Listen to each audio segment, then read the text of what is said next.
Hey, I'm Kayla DiVenere, and I'm hanging out with Rob on Front Row Live.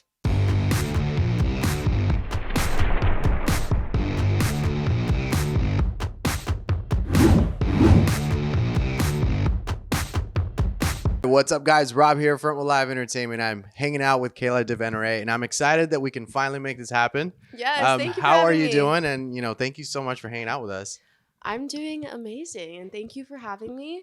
It's not a sunny day today in California. It is not. But it's fine. The spirits are still high. Exactly. Yeah. Exactly. Now, this week is leading up to the release of a new single. So, for you as the artist who put your heart and everything into a track like that, what does release week look like for you usually? It's definitely super exciting, and I'm like counting down the seconds. For a lot of people, it's nerve-wracking, but I'm not nervous at all. I'm just like, I'm so happy that this piece of work that I worked on so hard is finally going to be out there. Yeah. And I'm just excited to hear people's, reactions and read the comments, and that's like my favorite part. Yeah. So I'm excited for that. What was it like for you to kind of start writing this track, but also collaborating with Jordan from the Ready Set? Because over the Warped Tour era, I worked with him so many times. Oh, and that really? guy is such a genius when it he's comes to awesome. songwriting, performing, just everything, producing. Yeah. So first of all, how did the two of you get together, and what was that experience like between the two of you in the studio?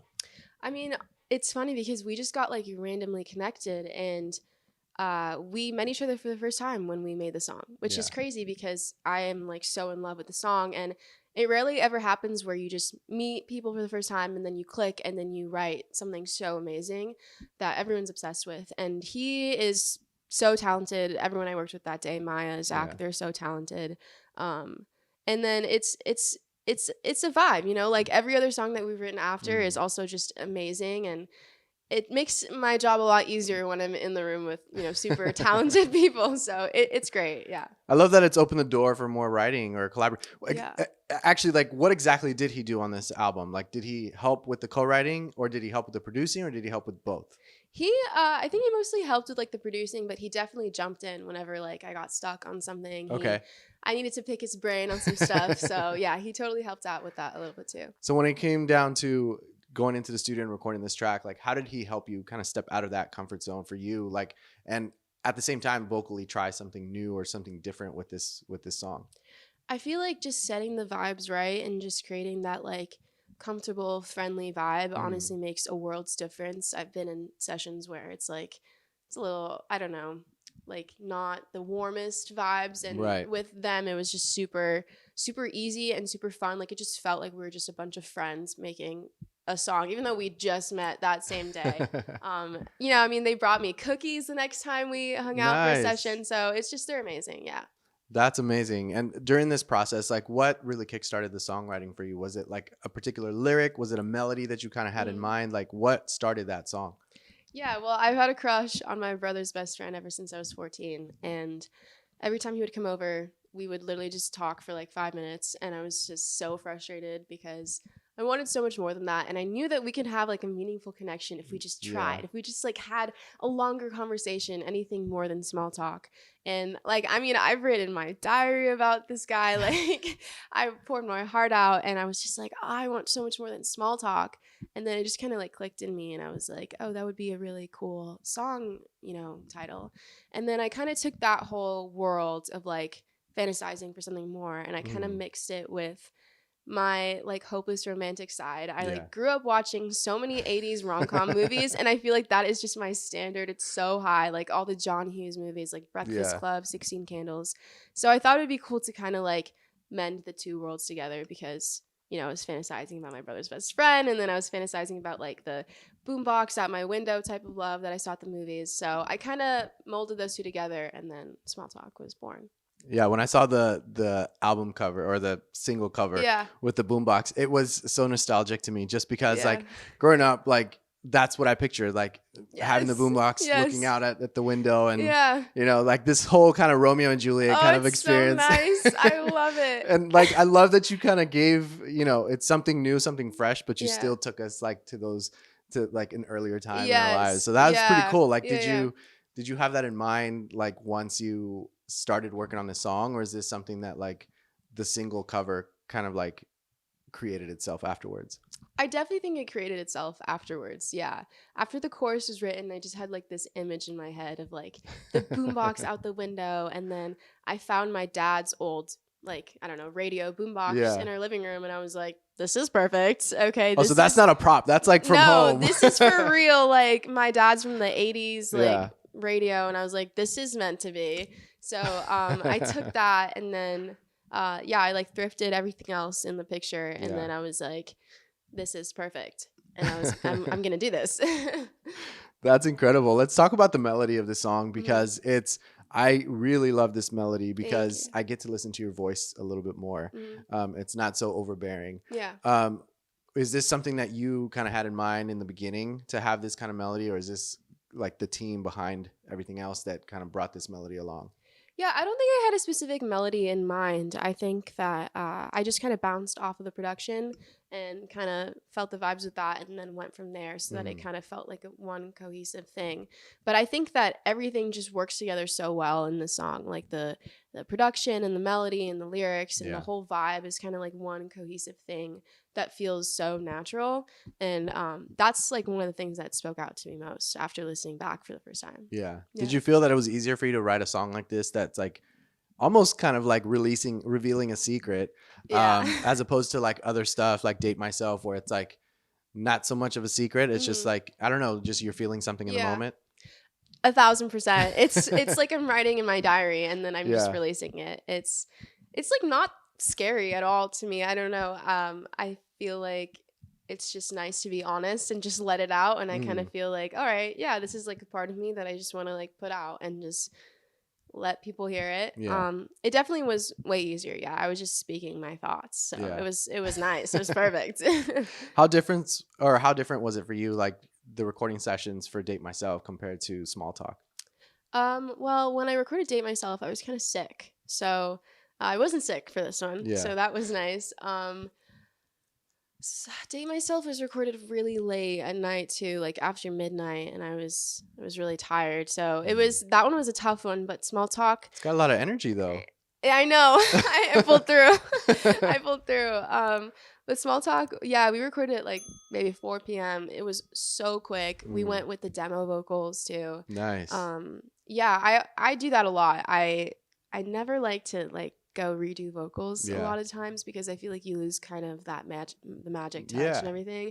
And I read somewhere that Adele does the same thing. She uses her demo vocals. I just think that there's something so special about using the vocals from the day of you wrote it because you're never going to feel like that same magic from when you just created something. Yeah. Well, and if it's something so painful, we're never going to get that same kind of pain in your voice. Exactly. Yeah. I wrote like a breakup song once and I recorded it. And then like months later, I tried to re-record it when I was like so over it. And so over it and so happy. Yeah, I was like, okay, I'm really happy right now. Like I'm not really feeling this. So definitely like it captures that moment in time. That's really special. Yeah. Did you feel challenged in any way, like during the recording process or even the writing process of the song? Yeah, there's totally, I mean, I feel like there's definitely a lot of lines that I was like stumped on. And then it sometimes even takes like 1 hour for one line. And then once you get it, it's just like the best feeling in the world. I think that in the chorus, there's a couple high notes I was totally, struggling with, but got it after a while. Yeah, it's nice to push yourself with stuff like that sometimes. Yeah. Now you mentioned there might be more, or you guys have been working on more material. So did this song, Small Talk, kind of dictate like where your music is going next? Or is this like just a small taste of what you have to offer for us? Yeah, I mean, I totally think it can dictate what's coming next. It's funny, like every time we make a song, we're like, we can never lose. Like this, I don't know, there's a vibe and everything that we make is just so good and feels like so 100% me. And I feel like we've really honed into something cool. So there's definitely more stuff coming. What about instrumentation wise? Do you play the instruments in this on your own music or you just like play them on your own time? It depends. If I'm really, have a really solid idea of what I want to hear with the track, like I'll hop on a guitar, like a piano, but a lot of the times I like to kind of let the reins to the producer and kind of see where he wants to go with it, because that's what I love about collaborating so much is that you get different pieces of people's brains and then you kind of make like this art that you can't make by yourself. Right. So it makes something completely different that I love. During that entire process of the song, what did you learn about yourself that you didn't know before, as far as like either being an artist, a songwriter, your voice? I think with this song, working with them really kind of pushed me to write these different melodies that I don't normally write. Kind of like bouncier, a little more like just catchy, a little all over the place melodies, which really like catch the ear by surprise. So I think I'm definitely going to try to like implement that more. Okay. Now, when you're writing something more bouncy like that, how does that impact your vocals? It definitely like triggered something different in my voice that I like never like heard before. It was really cool because I mean, I feel like I transform my voice a little with every song that I sing, just because it brings something out of me that's different. This one was really cool. Yeah, I like this one. So I love that you have like the best of both worlds. You do acting as well.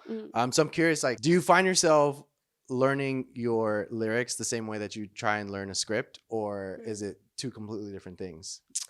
I would say, yeah, they're two completely different things for me. I feel like with my songs, I just listen to them over and over and over until they're like in my head. And I mean, I wrote them. I don't like write lines for the scripts and everything. So they're in me somewhere. I just have to like really get it in my brain.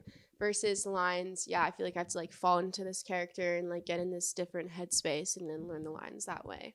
And at the same time, when you're creating your music, do you feel like you fall into this character, or do you still stay as Kayla the entire time? I definitely still stay as Kayla. I feel like I mean, I thought about like changing my artist name a bunch of times too, and I'm just like, and I'm just like, I don't know, like this feels like super authentic to me. And with like my music, it's way different than acting, because acting, you're stepping into a character, but I want to make sure that it's just really me, because that is what feels best for me when I'm writing these songs and performing and everything. What led you to even want to consider that, like to change your name? Some people say my last name is hard to pronounce, and I mean it is. It's long. But well, if you're a true fan, you'll know. Exactly. Right? You guys gotta learn it. So that's what made me consider it. But yeah, I don't know. It's me. It's me. So I'm keeping it. So music's out at the end of this week. What are the plans of like shows, tours? Like, do you see that lining up for 2024 for you, or do you want to focus more on like releasing more music? Totally shows. I feel like for the past year and a half, I've been writing so much, like 4 times a week, and not doing shows, just kind of getting that like discography together so that I can just release a bunch. So this is the year for shows. This is definitely the year for shows. I just did my first show like last month. So doing my second show March 19th at School Night. And nice. It's gonna School be super Night. fun. I love School Night. Oh really? Okay. So many artists have been discovered there. It's just incredible. Nice. And like it's been a first for like Billy. It's been a first for Dua. Like cool. So that's awesome. Sick. Okay. So yeah, School Night March 19th, and then just gonna book a bunch of other shows too. Okay. All right. And lastly, to close us off, from the beginning of your songwriting to now, what do you feel has been like the biggest evolution that you've noticed?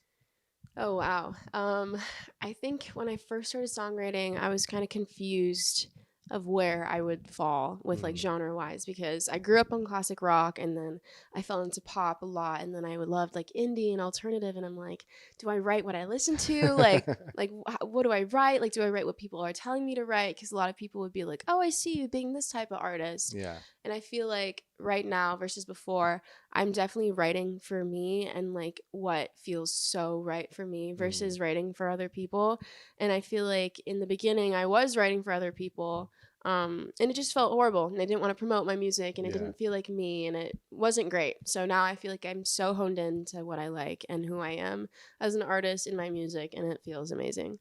Well, I guess I gotta add on to that, because since you were writing for other people, how did that impact your like artist project when you started working on it? Was it easier to write for yourself, or was it easier to write for someone else? Definitely easier to write for myself, because all my emotions are like in me, and I know myself best. So, definitely easiest to get into that headspace. Nice. Yeah. Awesome. Well, thank you so much for hanging out with me. Thank you for having me. I'm glad this was not just small talk. Yes. So you guys be sure to check out Kayla DiVenere. New single Small Talk is out March 1st. And thank you for watching here on Front Row Live. If you enjoyed this interview, there's tons more on the channel. So please be sure to hit subscribe, and I'll catch you guys on the next one. Peace.